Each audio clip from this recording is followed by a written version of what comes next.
साल 1997, मार्च का महीना, रात करीब 11 बजे लैंडलाइन फोन पर घंटी बजती है। दोनों ओर से हेलो हेलो की आवाज आती है, यानी कॉल कनेक्ट हो चुकी थी। जिस शख्स ने फोन किया था वो बताता है कि मैं श्री प्रकाश शुक्ला बोल रहा हूं। उस दौर में श्री प्रकाश शुक्ला यूपी से लेकर बिहार तक माफिया डॉन की लिस्ट में टॉप पर आ चुका था। 1993 से शुरू हुए श्री प्रकाश शुक्ला के अपराधों के साथ साथ उसका खौफ भी बढ़ता जा रहा था। मार्च 1997 में पूर्वांचल के बाहुबली हरिशंकर तिवारी के सबसे कट्टर दुश्मन और विधायक वीरेंद्र शाही की हत्या हो चुकी थी। इस वारदात को श्री प्रकाश शुक्ला ने लखनऊ में दुर्दांत तरीके से अंजाम दिया था। इस हत्याकांड ने यूपी और बिहार तक श्री प्रकाश के नाम का आतंक और बढ़ा दिया था। सूत्रों के हवाले से खबर है, किसी घटना के कुछ दिन बाद श्री प्रकाश शुक्ला की नजर प्रयागराज में अंग्रेजी शराब के एक बड़े ठेके पर पड़ी। वही ठेका पाने के लिए माफिया श्री प्रकाश शुक्ला ने 11 बजे फोन किया था। उसने फोन किया था प्रयागराज के बाहुबली नेता उदयभान करवरिया को। सूत्र बताते हैं कि श्री प्रकाश शुक्ला ने अपना नाम बताया तो दूसरी तरफ से उदयभान करवरिया ने कहा, जी बोलिए। कुछ देर इधर उधर की बातें करने के बाद श्री प्रकाश बोला, मैंने एक जरूरी बात करने के लिए फोन किया था। उदयभान करवरिया ने पूछा, जी बताइए। तब अचानक माफिया श्री प्रकाश का लहजा बदल गया। उसने सख्त अंदाज में कहा, मैं चाहता हूं कि आप कल होने वाले शराब के ठेके की नीलामी में न जाएं। इतना सुनते ही उदयभान करवरिया ने पूछा, क्यों? वो ठेका तो हम कई साल से चला रहे हैं, फिर ऐसी क्या बात हो गई कि हम उसकी नीलामी छोड़ दें? इस बार श्री प्रकाश शुक्ला ने धमकी भरे अंदाज में कहा, क्योंकि वो ठेका मैं लूंगा। श्री प्रकाश शुक्ला की इस बात पर उदयभान करवरिया ने भी लहजा बदल लिया।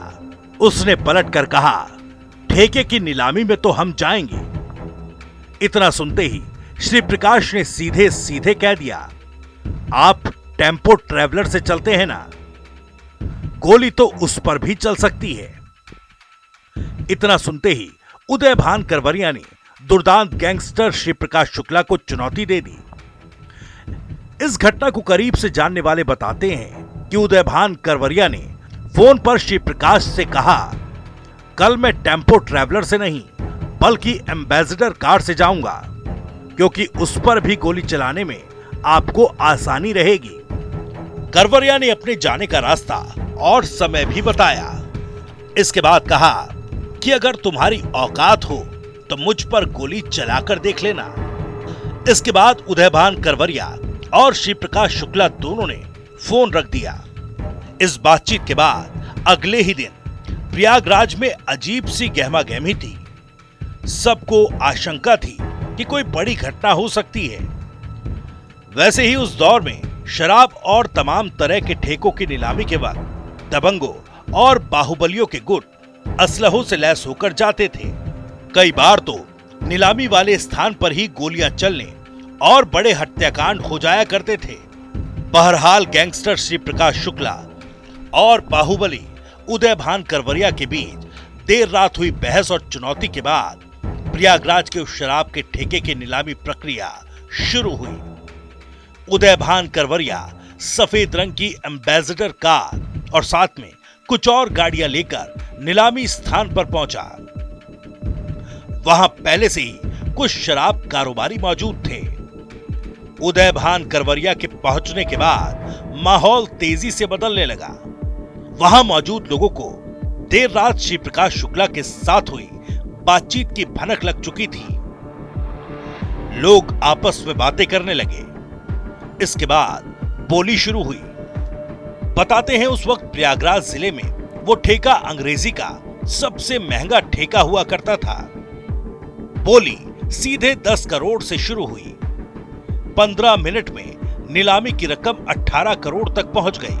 10-11 करोड़ वाले शराब के ठेके को पाने के लिए 18 करोड़ की बोली लगाने वाला और कोई नहीं बल्कि उदयभान करवरिया था।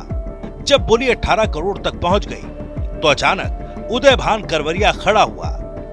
उन्होंने पास बैठे एक शराब कारोबारी के कंधे पर हाथ रखा और कहा कि अब मैं जा रहा हूं। शराब कारोबारी समझ नहीं पाया कि जिस ठेके को हासिल करने के लिए 18 करोड़ तक की बोली लगा दी, उसे उदयभान करवरिया ऐसे ही छोड़कर क्यों जा रहा है। उसकी आंखों में उठ रहा सवाल करवरिया ने समझ लिया। उन्होंने कहा, यह बोली मैंने सिर्फ इसलिए इतनी बढ़ाई क्योंकि कल रात तुम्हारे आका श्री प्रकाश शुक्ला का फोन आया था। वो मुझे धमका रहा था, जाकर बता देना उसको कि मैं आया था और मैंने ही 10 करोड़ के ठेके की बोली को 18 करोड़ तक पहुंचाया। इसके बाद उदयभान करवरिया अपने लोगों के साथ वहां से चला गया। इस घटना के जानकार बताते हैं कि श्री प्रकाश शुक्ला ने पलटकर दोबारा कभी उदयभान करवरिया या उसके लोगों को नहीं धमकाया, या यूं कहें कि ठेकों की जिस रेस में करवरिया परिवार का दखल रहता था, उससे माफिया श्री प्रकाश शुक्ला ने हमेशा दूरी बनाए रखी। दरअसल उस दौर में श्री प्रकाश को यूपी के गाजियाबाद से लेकर गोरखपुर तक और बिहार के बक्सर से लेकर दरभंगा तक चुनौती देने वाला कोई नहीं था। इसलिए उसने हर जगह हाथ आजमाने की कोशिश की जहां उसे खौफ के दम पर बड़े ठेके मिल सकते थे। यूपी और बिहार में कई जगहों पर ऐसा हुआ भी, लेकिन प्रयागराज में उसकी नहीं चल सकी क्योंकि श्री प्रकाश को लगता था कि उसने वीरेंद्र शाही जैसे बड़े माफिया और विधायक की सरेआम हत्या की है। इसका खौफ पूरे यूपी में होगा। लेकिन शाही की हत्या से ठीक 7 महीने पहले प्रयागराज के झूंसी से सपा विधायक रहे जवाहर यादव को AK-47 से छलनी कर दिया गया था। इस हत्याकांड में पूर्व बीएसपी सांसद कपिल मुनि करवरिया, बीजेपी के पूर्व विधायक उदयभान करवरिया और बीएसपी के पूर्व MLC सूरजभान करवरिया का हाथ माना गया।